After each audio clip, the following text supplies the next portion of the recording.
কিয়ামতের দিনে কবরের ভিতরে যদি আপনি নামাজি হন আর নামাজের জন্য তাড়াহুড়া করেন, কবরে আপনি বাইচে গেলেন। আমার মুসলমান বন্ধুগণ, গভীর মনোযোগ। কবরের ভিতরে আপনি যদি নামাজি হন দুনিয়ায়, কবরের ভিতরে আপনাকে যখন রেখে দেওয়া হবে, জোহরের টাইমে রাখলেও কবর থেকে উঠানোর সময় হবে আসর মাগরিবের টাইম। রাত্রবেলা আপনাকে যদি কাফন দাফন করে কবরে রাখা হয়, দেখবেন তাকায় আসরের টাইম হয়ে গেছে। এক কথায় আপনাকে যখনই কবরে শোয়া দেওয়া হবে, আপনাকে প্রশ্ন করবার জন্য কবরে যখন আপনাকে হায়াত দেওয়া হবে, জীবন দেওয়া হবে, উঠেই আমি আপনি দেখবো কবরের ভিতরে আসর মাগরিবের সময় হয়ে গেছে। আমাকে আপনাকে যখন কবরের ভিতরে ফেরেশতারা উঠাবে প্রশ্ন করবার জন্য, যখন বসাইয়া দিবে, ফেরেশতাদেরকে আল্লাহ বলবেন, ফেরেশতারা আমার গোলামকে 2 মিনিট টাইম দাও, এরপরে প্রশ্ন করো। আমি তাকে অবজারভেশনে রাখতে চাই 2 মিনিট, দেখি তো কি করে। কবরের ভিতরে আল্লাহর গোলাম যখন জিন্দা হয়ে যাবে, কোথায় আছে জানতে চাইবে না। নামাজি যদি হয়ে যায়, তাকায়া দেখবে আসরের টাইম হয়ে গেছে, সূর্য পশ্চিম দিকে লাল হয়ে গেছে, মাগরিবের সময় চলে আসে, আসরের টাইমটা নষ্ট হয়ে যাচ্ছে। চিৎকার করে ডেকে বলবে, কে আছো এখানে? আমার সন্তান কোথায়? আমার স্ত্রী কোথায়?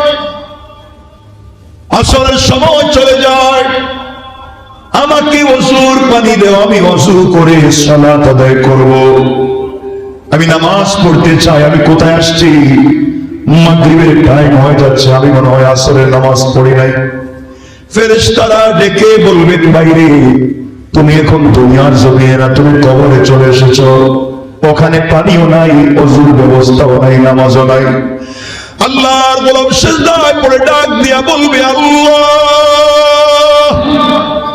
মওত যখন তুমি আমাকে দিয়েছো, ওই টাইমে কেন তুমি আমাকে মওত দিলে? আল্লাহ তাআলা আমাকে কেন আসরের নামাজটা পড়তে দিলা না? আমি তো তোমার কদমে 4টা বেশি সিজদা দিয়ে আসতে পারতাম। আল্লাহ তুমি কেন আমাকে আরো আগে আরো পরে মওত দিলা না? আল্লাহ ডেকে বলবেন, গোলাম তুই এখন মরিস নাই, হয়তো রাত্রবেলা না হয় সকালে তোকে কবরে রাখা হয়েছে, তুই যা দেখতেছিস সেটা অরিজিনাল টাইম না। আমি আল্লাহ তোকে কবরের ভিতরে লাইট দিলাম যেন তোকে বুঝাতে পারে তুই কি করিস। বলবে, আল্লাহ তোমার কদমে পড়ে গেলাম, আমাকে 2টা রাকাত নামাজের সুযোগ দাও, আমি 2টা সিজদা করি। আল্লাহ বলবেন, ফেরেশতারা নাম, যে গোলাম কবরে এসে আমার কদমে সিজদা দেওয়াকে ভুলে যায় নাই, আসরের নামাজের জন্য এত তাড়াহুড়া করে, সাবধান সাবধান, আমার গোলামকে প্রশ্ন করার দরকার নাই। গোলাম আমাকে চিনি, আমি গোলামকে চিনি। আমার গোলামের সঙ্গে জান্নাতুল ফেরদাউসের কানেকশন ফিট করে দাও। রাসূল পাকের কাছে একজন সাহাবী আসে, একজন এসে বলছেন, রাসূল আপনি তো শুধু বলেন বলেন, নামাজ পড়েন আর ইসলাম কবুল করেন, আমি তো কালিমা পড়তে চাই না, কিন্তু জানেন কি, আপনার কাছে যে একদিন এসেছিলাম আর আপনি আমার হাত ধরে বলছিলেন, কিরে কালিমা পড়তে কি মন চায় না? ওই দিন যে আপনার চেহারার দিকে আমি তাকাইছিলাম, মোহাম্মদ মুচকি যে হাসি দেখেছিলাম না, আজও বলতে পারি না। পূর্ণিমার রাতে আমি আসমানের চাঁদের দিকে তাকাই আর ওই দিন আপনার মুচকি হাসির দিকে তাকাই। কসম আল্লাহ পাকের জাতে, পূর্ণিমা রাতের চন্দ্রের চাইতে আপনার হাসি অনেক দামি, অনেক লাইট, অনেক আলো। এজন্য বাড়িতে ভালো লাগে না, চলে আসছি, আপনি কালিমাটা পড়াইয়া দেন। রাসূল বললেন, পড়েন না কালিমা। পড়ে ফেলছে কালিমা। রাসূল বললেন, নামাজ পড়া লাগবে। কইয়া, রাসূলুল্লাহ নামাজ পড়বো আপনি কেমনে বললেন? কালিমা পড়ছি আপনার দেখা, নামাজ পড়বো না, আমি নামাজ পড়বো না। রাসূল বলেন, পড়িস না, যা নামাজ পড়িস না, জীবনে পড়িস না, যা। আমরা বলতাম মসজিদে আসিস না। রাসূল তো রহমতের নবী, রহমতের নবী, কাউকে বের করে দিতে পারে না, গালি দিতে পারেন না। যাও কালিমা পড়ছো, নামাজ পড়ার দরকার নাই। আমরা তো কাফের ফতোয়া দিতাম, আমরা যে মুফতি, ডাইরেক্ট ফতোয়া কাফের। যাও নামাজ পড়েছি, চলে গেছে। মাঝে মাঝে আসে মসজিদে, আয়েশা থেকে সকল সাহাবীরা ওযু করে নামাজ পড়ে, সবাই দেখতেছে ওযু করে নামাজ পড়ে। ইয়া রাসূলুল্লাহ, আর ভালো লাগে না একা একা, সবাই মসজিদে নামাজের সময় চলে আসে, আমি বাড়িতে একা থাকি, আজকে থেকে নামাজ পড়বো। আল্লাহু আকবার। এটাই তো লাকাদ কানা লাকুম ফি রাসূলিল্লাহি উসওয়াতুন হাসানাহ। নবীজি বললেন, বাবা নামাজ পড়ো, আপত্তি নেই। আমার আর একটা কথা আছে। কি কথা? আমি ওযু করতে পারতাম না। নবীজি বললেন, তাও ঠিক। ওযু ছাড়াই নামাজ পড়ো, কোনো আপত্তি নেই। পড়তেছে ওযু ছাড়া। আমরা হইলে ওইদিকে সব মুসলিম নামাজ নষ্ট বছর বাইরে, ঠিক না? এমন ছিল না আমাদের আদর্শ। এই জন্য বলছি না, আপনাকে আল্লাহ বলছেন, ওমা আরসালনাকা ইল্লা মুবাশশিরা, সুসংবাদ দেব। সুসংবাদ গরম হইয়া দিলে কেউ নিবে না। সফট মাইন্ড নিয়ে মানুষকে বোঝাও। তো বললেন ওযু ছাড়া নামাজ পড়ো, দীর্ঘদিন নামাজ পড়ছে। একদিন ফজরের সময় সাথে হযরতে আলী নামছে ওযু করতে। আমরা দুই হাত কতটুকু? এতটুকু না? হযরত আলী দিতেছে এতটুকু। সুবহানাল্লাহ বললেন। আমার তো টাকনু পর্যন্ত দুই, আলী হচ্ছে হাঁটু পর্যন্ত। জিকা ভাই, এটা কি করলেন? ওযু করলাম। শুনলাম না এতটুকু, তা আপনি এত বেশি বল কেন? ভাই তুই জানিস না, নবীজির কাছে একদিন বসা ছিলাম, জিবরিল আমিন আসছে, এসে রাসূল পাকের কাছে জানায়া দিয়েছে তার উম্মত যারা ওযু করবে কিয়ামতের দিন ওযুর জায়গাগুলো নূরের মতো চমকাবে। কিয়ামতের দিন লাইট দিবে, লাইট। তো আমি চিন্তা করলাম এতটুকু ধরব কেন, পুরো হাত ধরে ফেলি, তো আমার পুরো হাতটা কিয়ামতের দিন লাইট হয়ে যাবে। আল্লাহু আকবার। এজন্য পুরো হাত ধরি। এত পাওয়ার, তাহলে আজকে আমি ওযু করতাম না, আমি ডাইরেক্ট গোসল করব, আমার পুরো বডি লাইট হয়ে যাবে। আল্লাহু আকবার বললেন না? তাকে বুঝানো লাগে নাই। ভিজে, একবারে ভিজা শরীরে মসজিদে নববীতে রাসূলের সামনে হাজির। কে ভিজা কেন? কই ইয়া রাসূলুল্লাহ, এতদিন বলছি ওযু না, 5 ওয়াক্ত গোসল করব। কেন? আলী বলছে যতটুকু দেওয়া যায় ততটুকু লাইট হয়। আমার হাত লাইট হবে, আমার বুক হবে না, আমার কাঁধ হবে না, আমার পেট কোমর হবে না।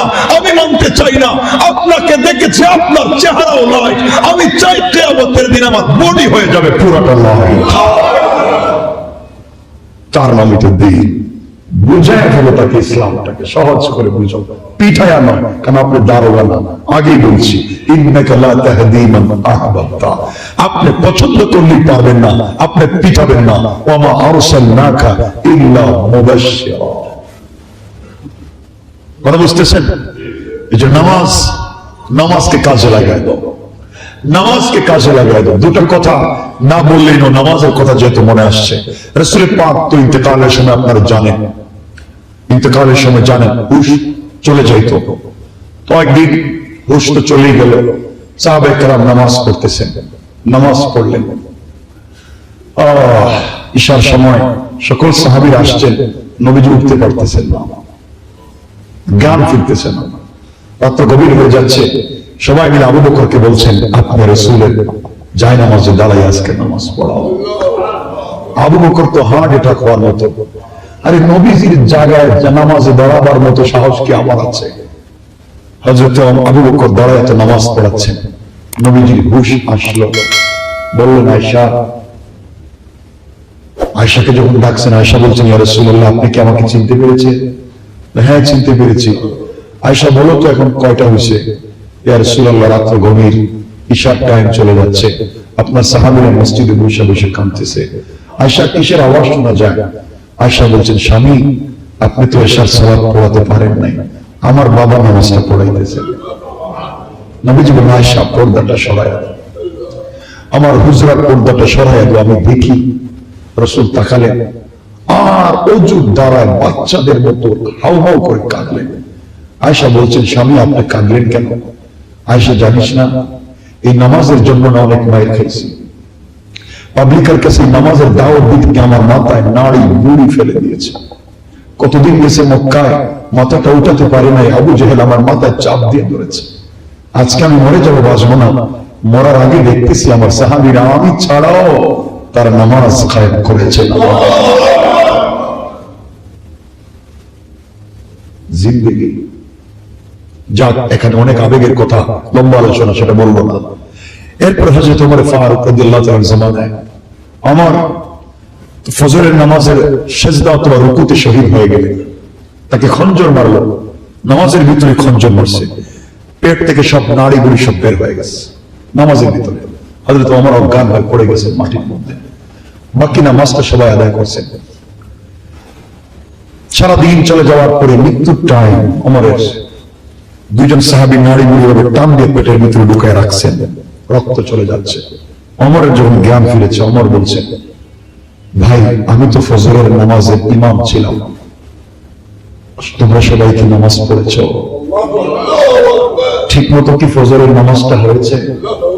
আমি তো এক কাশ্চিম দিকে করে দেও না, আর আমার পেটের নাড়ি বুড়িটা একটু ধরো না, আমি ইন্তেকালের আগে আমি এক রাকাত নামাজটা শেষ করে যাই।